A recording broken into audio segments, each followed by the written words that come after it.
ప్రభువు నామమున అందరికీ కృతజ్ఞతాస్తుతులు చెల్లించుకుంటున్నాను. వాక్యంలోకి వెళ్లే ముందు ప్రార్థించుకుందాం. స్తుతులపైన ఆసీనుడైన దేవా, నీకు వందనములు, నీకు స్తోత్రాలు. నేను ప్రభు సర్వోన్నతుడ, సర్వశక్తిమంతుడా, నీకు లెక్కలేని స్తోత్రాలు చెల్లించుకుంటున్నాం ప్రభా. గడిచిన వారమంతి ప్రభా మమ్మల్ని కాచి కాపాడి నాయన ప్రభా. నేను గడిచిన నెలంతయు మమ్మల్ని కాచి కాపాడినందుకు నీకు లెక్కలేని స్తోత్రాలు నాయన ప్రభా. నీకు వందనాలు నాయన ప్రభా. ఈ తరుణం ఇచ్చినందుకు నీకు లెక్కలేని స్తోత్రాలు చెల్లించుకునిచున్నాము నాయన ప్రభా. అలాగే నాయన ప్రభా, నీ కాపుదల ఉంచినందుకు నీకు లెక్కలేని స్తోత్రాలు నాయన ప్రభా. నేను మా హృదయములు మార్చు, మా మనసులు మార్చుమని అడుగుచున్నాం ప్రభా. విరిగి నలిగిన హృదయమును దయచేయమని అడుగుచున్నాం ప్రభా. మారు మనసును దయచేయమని అడుగుచున్నాం ప్రభా. నిలబడేది నేను కానీ మాట్లాడేది మీరు నాయన ప్రభా. నా నోటి వెంట ఏమి పలికించాలో మాట్లాడమని అడుగుచున్నాను నాయన ప్రభా. వాక్యము విని వాక్యం ద్వారా ప్రతి ఒక్కరూ మారు మనసు పొందుకునే ధన్యతను దయచేయమని అడుగుచున్నాను తండ్రి. ఆమేన్. 2వ తిమోతి 1-6 వచనాలు చూసుకుందామండి. యేసుక్రీస్తు నందున్న జీవమును గూర్చి వాగ్దానమును బట్టి దేవుని చిత్తము వలన క్రీస్తు అపొస్తలుడైన పౌలు ప్రియకుమారుడగు తిమోతికి శుభమని చెప్పి వ్రాయినది. తండ్రి అయిన దేవుని నుండి మన ప్రభు అయిన యేసుక్రీస్తు నుండి కృపయు కనికరమును సమాధానమును కలుగునుగాక. యేసుక్రీస్తు నందున్న జీవమును గూర్చిన వాగ్దానమును గూర్చిన దేవుని చిత్తమును గూర్చి తిమోతికి అపోస్తలుడైన పౌలు వ్రాస్తున్నది. ఏమని రాస్తున్నాడు? ప్రియ కుమారునికి తిమోతికి శుభమని చెప్పి వ్రాస్తున్నాడు. ఏమని? తండ్రి అయిన దేవుని నుండి మన ప్రభు అయిన యేసుక్రీస్తు నుండి కృపయు కనికరమును సమాధానమును కలుగునుగాక అని అపోస్తలుడైన పౌలు తిమోతికి వ్రాస్తున్నాడు. అది యేసుక్రీస్తుని అందలి. యేసుక్రీస్తు కృపను బట్టి ఆయన వ్రాస్తున్న వ్రాతది. నా ప్రార్థనలన్నీ ఎడతెగక నిన్ను జ్ఞాపకము చేసుకునుచు నీ కన్నీళ్లను తలంచుకుని నాకు సంపూర్ణ ఆనందము కలుగుటకై నిన్ను చూడవలెనని రేయింబగళ్ళు ఆపేక్షించుచు నీ అందున్న నిష్కపటమైన విశ్వాసమును జ్ఞాపకము చేసుకుని నా పితరాజ్యకరము ప్రకారము నిర్మలమైన మనసాక్షితో నేను నిన్ను సేవించుచున్నాను. దేవుని ఎడల కృతజ్ఞతాస్తుతుడనై ఉన్నాను. ఆ విశ్వాసమును మొదట నీ అవమైన లోయలోను నీ తల్లి అయిన యునోకిలోను వసించెను. అది నీ యందు సహా వసించుచున్నదని నేను రూఢిగా నమ్ముచున్నాను. ఏంటదండి? నా ప్రార్థన యందు. దేని యందండి? నా ప్రార్థన యందు ఎడతెగక నిన్ను జ్ఞాపకము చేసుకునిచున్నానని చెప్పుచున్నాడు తిమోతి అయిన పౌలు తిమోతితో చెప్పుచున్నాడు. నా ప్రార్థనల యందు ఎడతెగక నిన్ను జ్ఞాపకము చేసుకునిచున్నాను. కన్నీళ్లు విడుచుచు తలంచుకుని ప్రార్థన చేస్తున్నానని చెప్పుచున్నాడు. నాకు రేయింబగళ్ళు నా కన్నీళ్లు విడుచుచు తలంచుకుని నా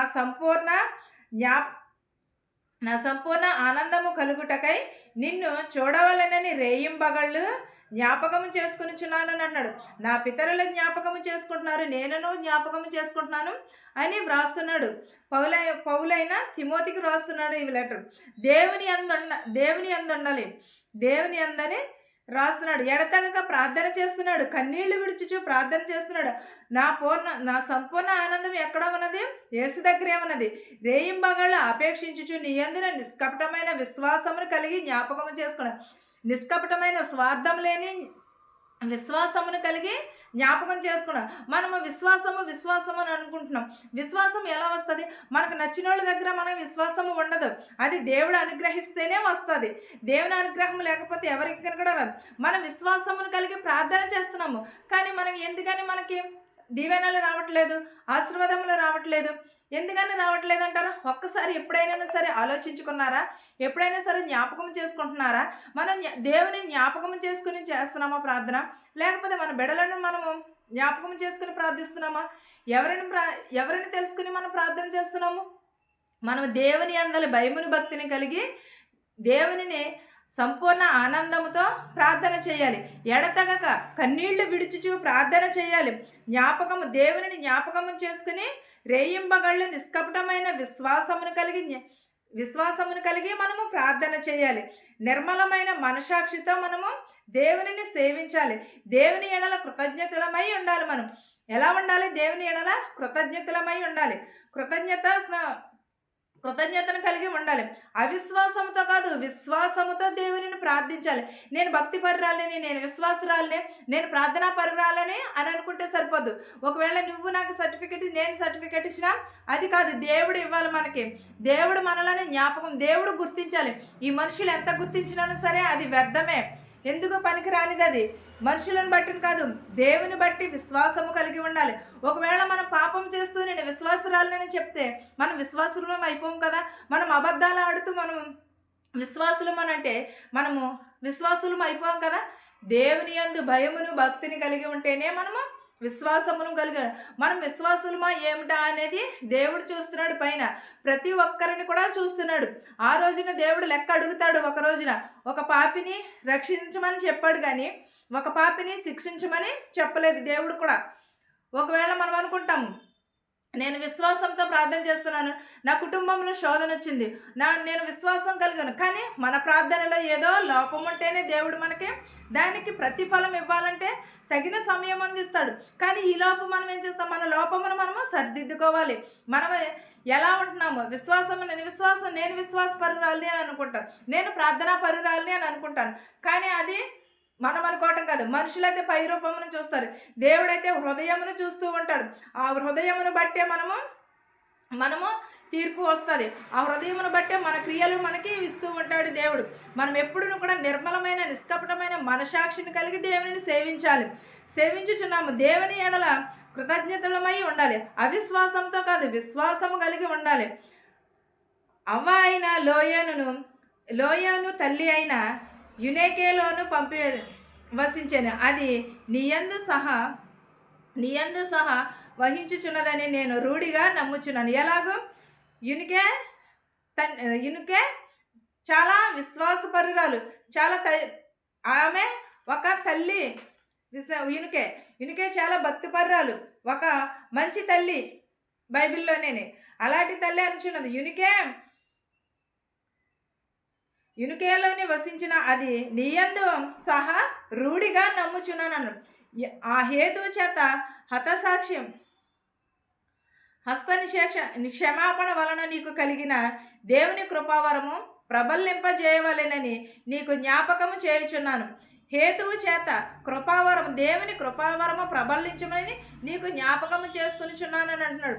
దేవుడు మనకి శక్తియు, ప్రేమయు, ఇద్రాయు, నిగ్రహమును ఆత్మనే ఇచ్చాను, కానీ పిరికితనము గల ఆత్మను ఇయ్యలేదు. ఏమిచ్చాడు దేవుడు? శక్తియు, ప్రేమయు, ఇంద్రయు, ఇదియు, నిగ్రహమును, ప్రేమయు, సమాధానమును ఇచ్చి ఉన్నాడు. అంతేగాని పిరికితనము దేవుడు మనకి ఇవ్వలేదు. పిరికితనం ఇవ్వలేదు కాబట్టి దేవుడిని మనం ఏమైనా పిరికివారంటే దేవునికి ఇష్టం ఉండదు. మనము దేవుని యందు భయమును, నమ్మకమును, సమాధానమును, కనికరమును కలిగి ఉండమన్నాడు. కానీ దేవుడు ఎలా ఉండమని అంటున్నాడు? పిరికితనమును కలిగి ఉండమని అంటలేదు. దేవునిలో మెలిగినప్పుడు మనకి ఎంత మాత్రమును కూడా పిరికితనం ఉండదు. ఎందుకంటే దేవుని కాపుదల మనకు ఉంటుంది, దేవుని హస్తము మన పైన ఉంటుంది. కాబట్టి దేవునికి మనం ఇష్టమైన రీతిగా జీవించాలి. మనం ఎప్పుడూ కూడా మనం దేవునికి ఇష్టమైన రీతిగా జీవిస్తే దేవుడు మన పిరికితనం ఉండదు, మనకి ఆశా నిగ్రహం ఉంటుంది, ధైర్యం ఉంటుంది. దేవుని కృపా కనికరము మన మీద ఉంటుంది. మనం దేవునికి ఎలా జీవిస్తున్నాము? ప్రార్థించక ముందే దేవుడు మనకు దీవెనలు ఇచ్చేయాలని అనుకుంటున్నామా? కానీ ఇస్తాడు. కానీ మనమేంటది, మన మనసు ఏంటది దేవునికి తెలియాలి కదా. ప్రార్థించక ముందే దేవుడు మనకి ప్రతిఫలం ఇస్తాడు. ప్రతిఫలం ఇచ్చేవాడే. నీ ప్రార్థన ముగించుకు ముందే దేవుడు నీకు ప్రతిఫలం ఇస్తాడు. దేవుడు ప్రార్థనలన్నీ కూడా సఫలపరుస్తాడు. దేవుడిని ప్రార్థిస్తే దేవుడు మాట వింటే మనము ప్రతిదీ కూడా మనకి సాధ్యమే. దేవుడు మన మాట కాదు, దేవుని మాట మనం వినేంత వరకు కూడా ప్రార్థన చేయాలి. దేవుడు మన మాట వినట్లేదని కానీ కాదు, మనం ఒకటి తలిస్తే దేవుడు ఒకటి తలుస్తూ ఉంటాడు. మనమే ప్రభువా నాకు ఇది కావాలి అని అనుకుంటున్నాం, కానీ దేవుడు ఏదైతే సిద్ధపరిచి ఉంచాడో అదే దేవుడు మనకి ఇస్తాడు. నువ్వు అనుకున్నది ఇవ్వడు, కానీ దేవుడు ఏది ఏ సమయం ముందు ఇవ్వాలో అదే ఇస్తాడు. అప్పుడు మనం ఏం చేయాలి? ఎడతెగక ప్రార్థన చేయాలి. దేవుని ఆజ్ఞలను అంగీకరించాలి. దేవుని మాటను మనము అంగీకరించాలి. దేవుని ఎడల భయమును భక్తిని కలిగి ఉండాలి. నీకు నీ ప్రార్థనలన్నీ సఫలపు పరుస్తానని అంటున్నాడు దేవుడు. మన ప్రార్థనలన్నీ ఎప్పుడు దేవుని యందు భయమును భక్తిని కలిగి ఉన్నప్పుడు దేవుడు మన ప్రార్థనలన్నీ కూడా సఫలపరుస్తానంటున్నాడు. మనకి కృపావరములు ప్రబలించు చేస్తానంటున్నాడు. నీకు జ్ఞాపకము చేస్తున్నాడు. దేవుడు మనకు శక్తి, ప్రేమ, నిగ్రహమును, ఆత్మని ఇచ్చాడు, కానీ పిరికితనమును ఇవ్వలేదని అన్నాడు. కాబట్టి నీవు మన ప్రభువు విషయమై సాక్ష్యమును గూర్చి అయినను, ఆయన ఖైదీనైనను గూర్చినైనను సిగ్గుపడక దేవుని శక్తిని బట్టి సువార్త నిమిత్తమునై శ్రమ అనుభవంలో పాలివారమై ఉండాలి. ఎలా ఉండాలి? దేవుని సువార్త విషయంలో మనము దేవుని సువార్తలో శ్రమానుభవంలో పాలివారమునై ఉండాలి. దేవుని సేవ చేసినప్పుడు చాలా శోధనలు వస్తాయి, చాలా వేదనలు వస్తాయి, చాలా చూటుపాటు మాటలు వస్తూ ఉంటాయి. కానీ మనం ఏమనుకుంటామంటే సేవ చేసేస్తున్నారు, వీళ్ళు చాలా బాగుంటున్నారు అని అనుకుంటాం. కానీ కాదు. దేవుని సేవ చేసేవారికే, సేవకులకే పడదు, సేవకురాలకే పడదు. మనం సహోదరుని ప్రేమ కలిగి లేనప్పుడు మనకు శ్రమలు రాకపోతే ఏమొస్తాయి? మనం అయినా సరే సువార్తను విడిచిపెట్టకూడదు. సువార్తను విడిచిపెట్టకుండా నిత్యమును కూడా దేవునిని ప్రార్థిస్తూ ఉండాలి. సువార్త ఎప్పుడైతే చేస్తామో అప్పుడే మనకి శోధనలు, వేదనలు అన్నీ కూడా అప్పుడే వస్తూ ఉంటాయి. అంతవరకు బాగున్న సంసారము, బాగున్న జీవితాలు ఎప్పుడైతే మనం సేవలో అడుగుపెట్టామో అప్పుడు అనేకమైన శోధనలు, అనేకమైన మాటలు, అనేకమైనవి వస్తూ ఉంటాయి. ఎప్పుడును కూడా సువార్తను మనము విడిచిపెట్టకూడదు. దేవుడు నాకు ఇచ్చిన ఆజ్ఞ ఇదే. కుమార్తె, నేను నిన్ను ఎన్నుకుని ఉన్నాను, నువ్వు నా పని చేయి, నీ పని నేను చేస్తానని చెప్పి ఉన్నాడు. నాకు ఎన్నో శోధనలు వచ్చినాయి, అయినా సరే నేను వాక్యమును విడిచిపెట్టలేదు. దేవుడు నాకు స్వరముతో కూడా చెప్పిన మాట కూడా నా చెవిలో అలాగే వినపడుతూ ఉంటుంది. ఏంటంటే ఏ శోధన వచ్చినా, ఏ వేదన వచ్చినా సరే సువార్తను విడిచిపెట్టకూడదు. నువ్వు ముందు వెళ్ళు, తర్వాత నేను నిన్ను నడిపిస్తాను అని చెప్పి ఉన్నాడు. అందుని బట్టి అయినా సరే నేను సువార్తను విడిచిపెట్టాలి. నాకు ఎన్నో శోధనలు, వేదనలు వచ్చినా సరే నేను సువార్తను విడిచిపెట్టలేదు. ఎందుకంటే నా తరపున దేవుడు వ్యాజ్యమాడుతున్నాడు, నాకు తోడుగా ఉన్నది దేవుడే. కాబట్టి నేను ఎప్పుడును కూడా సువార్తనే దేవుడు విడిచిపెట్టేంత వరకు కూడా నేను విడిచిపెట్టని సువార్తనే. ఈ వాక్యమును మీకును మాకును మనందరికీ తోడై ఉండును గాక. ఆమేన్. ప్రార్థించుకుందాం. కృపగల దేవా, దయగల మా తండ్రి, నీకు లెక్కలేని స్తోత్రాలు చెల్లించుకొనిచున్నాం ప్రభా. గడిచిన కాలం అంతే మమ్మల్ని కాచి కాపాడి సజీవ రెక్కలలో ఉంచినందుకు నీకు లెక్కలేని స్తోత్రాలు నాయన ప్రభా. నీకు వందనాలు నాయన ప్రభా. నాయన నీకు స్తోత్రాలు ప్రభా. అదే కాలమంతే కాచి కాపాడి, రాత్రి కాలమంతే కాచి కాపాడు నాయన ప్రభా. మమ్మల్ని సజీవ రెక్కలలో ఉంచినందుకు నీకు స్తోత్రాలు నాయన. ఈ తరుణం లేక ప్రభా ఎంతోమంది బాధపడుచున్నారు నాయన ప్రభా. వారందరికీ నీ తరుణం దయచేయమని అడుగుచున్నాం ప్రభా. నాయన నీకు వందనాలు, నీకు స్తోత్రాలు చెల్లించుకొనిచున్నాం ప్రభా. గడిచిన ప్రభా కాలమంతే మమ్మల్ని కాచి కాపాడినందుకు నీకు స్తోత్రాలు నాయన. గడిచిన నెలంతయు కాచి కాపాడిన ప్రభా. ఈ జూన్ నెలలో మొదటి దినములో మమ్మల్ని ఉంచినందుకు నీకు వందనాలు, నీకు స్తోత్రాలు యేసయ్యా. నీకు వందనాలు నాయన ప్రభా. నీకే స్తోత్రములు గాన చేసిన ప్రభా. మా శత్రువుని, మిత్రువుని దీవించమని అడుగుచున్నాం ప్రభా. ధనికులనేమి, భేదాలనేమి దీవించమని అడుగుచున్నాను ప్రభా. గ్రుడ్డి వారిని, మగవారిని, చెవిటి వారిని, అంగవైకల్యము కలిగిన వారిని దీవించమని అడుగుచున్నాం ప్రభా. వారిని స్వస్థపరచమని అడుగుచున్నాను నాయన ప్రభా. వృద్ధాప్యంలో ఉన్న వారిని, నడి వయసులో ఉన్న వారిని, వెధవరాలని ప్రభా దీవించి ఆశీర్వదించమని అడుగుచున్నాం ప్రభా. భర్త లేని వారికి, పిల్లలేని వారికి పిల్లలు దయచేయమని అడుగుచున్నాము నాయన ప్రభా. గర్భిణీ స్త్రీలకు సిలువైన కానుక దయచేయమని అడుగుచున్నాం ప్రభా. ఇతర దేశంలో పనిచేసుకుంటున్న వారికి ప్రభా చాలా మందికి ప్రభా పని లేదంటున్నారు ప్రభా. వారందరికీ పని దయచేయమని అడుగుచున్నాను ప్రభా. ప్రతి ఒక్కరిని ముట్టి స్వస్థపరచమని అడుగుచున్నాను ప్రభా. ఇతర దేశంలో పనిచేసుకుంటున్న వారికి శక్తిని, బలమును దయచేయమని అడుగుచున్నాను ప్రభా. మెడికల్కి వెళ్తున్నారు ప్రభా. మెడికల్లో పాస్ అయ్యేందుకు సహాయం చేయమని అడుగుచున్నాను ప్రభా. నాయన ప్రభా పీసీసీకి వెళ్ళారు నాయన ప్రభా. పీసీసీ ఒకటికి సహాయం చేయమని అడుగుచున్నాం ప్రభా. ఇతర దేశం వెళ్ళాలని ప్రయాణం పెట్టుకున్నారు ప్రభా. వారి మార్గములను సరళము చేయమని అడుగుచున్నాము నాయన ప్రభా.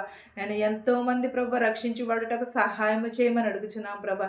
బస్సులో వెలిచినటువంటి, రైల్లో వెలిచిన, ఆటోలో, ట్యాక్సీలో వెలిచినటువంటి వారి గృహాలకి సురక్షితంగా చేర్చమని అడుగుచున్నాం ప్రభా. ఎవరెవరైతే ఏ చేతి పనులైతే చేయుచున్నారో ప్రభా, వారి చేతి పనులను దీవించి ఆశీర్వదించమని అడుగుచున్నాం ప్రభా. అధికమైన మేళ్లను కమ్మరించమని అడుగుచున్నాం ప్రభా. ప్రతి ఒక్కరి కుటుంబంలో శాంతిని, సమాధానమును దయచేయమని అడుగుచున్నాం ప్రభా. యవనస్తులు త్రెట్టిల్లపోకుండా నీ పాదాల చెంత చేర్చుకోమని అడుగుచున్నాను నాయన ప్రభా. నేను నీకే స్తోత్రములు గానములు చేయుచున్నాను ప్రభా. ప్రతి ఒక్కరి కుటుంబంలో శాంతిని సమాధానమును దయచేయమని అడుగుచున్నాను ప్రభా. నేను నీకే స్తోత్రం. మా శత్రువులు మిత్రువుని దీవించమని, తెలిసిన వారిని తెలియని వారిని కూడా దీవించమని, ఆపరేషన్ చేయించుకొని ఉన్నారు ప్రభా. నేను ప్రభా యాక్సిడెంట్ అయినారు ప్రభా, వారిని కూడా స్వస్థపరచమని అడుగుతున్నాను. అనేకమైన రోగములతో వ్యాధులతో బాధపడుచున్నారు ప్రభా. వారి వ్యాధులను రోగములను తీసివేయమని అడుగుచున్నాము నేను ప్రభా. చదువుకున్న బిడ్డలను ప్రభా, వారిని ప్రభా వారిని ముట్టి స్వస్థపరచమని అడుగుతున్నాం ప్రభా. హాస్టల్లో ఉన్న పిల్లలను కూడా ప్రభా వారికి ఆరోగ్యముని, శక్తిని, బలమును, జ్ఞానమును, తెలివిని దయచేయమని అడుగుచున్నాము నేను ప్రభా. ప్రతి ఒక్కరి కుటుంబంలో ప్రభు శాంతిని, సమాధానమును దయచేయమని, నీ కనికరముని, నీ దయని దయచేయమని, ప్రతి ఒక్కరి కుటుంబంలో ప్రభు శాంతి సమాధానమును కలుగుటకు సహాయం చేయమని అడుగుచున్నాను తండ్రి. ఆమేన్. పరలోకమందున్న మా తండ్రి, నీ నామము పరిశుద్ధపరచబడును గాక, నీ రాజ్యం వచ్చును గాక, నీ చిత్తము పరలోకమందు భూమి అందు నెరవేరినట్లును మా దినాహారం నేడు మాకు దయచేయము. మరణస్తులను మేము క్షమించిన ప్రకారము మరణములను క్షమించుము. దుష్టు నుండి, శోధన నుండి తప్పించుము. రాజ్యమును, శక్తియు, మహిమయు నిరంతరము నీవై ఉన్నావు మా తండ్రి. ఆమేన్. ఆమేన్. అందరికీ వందనాలు.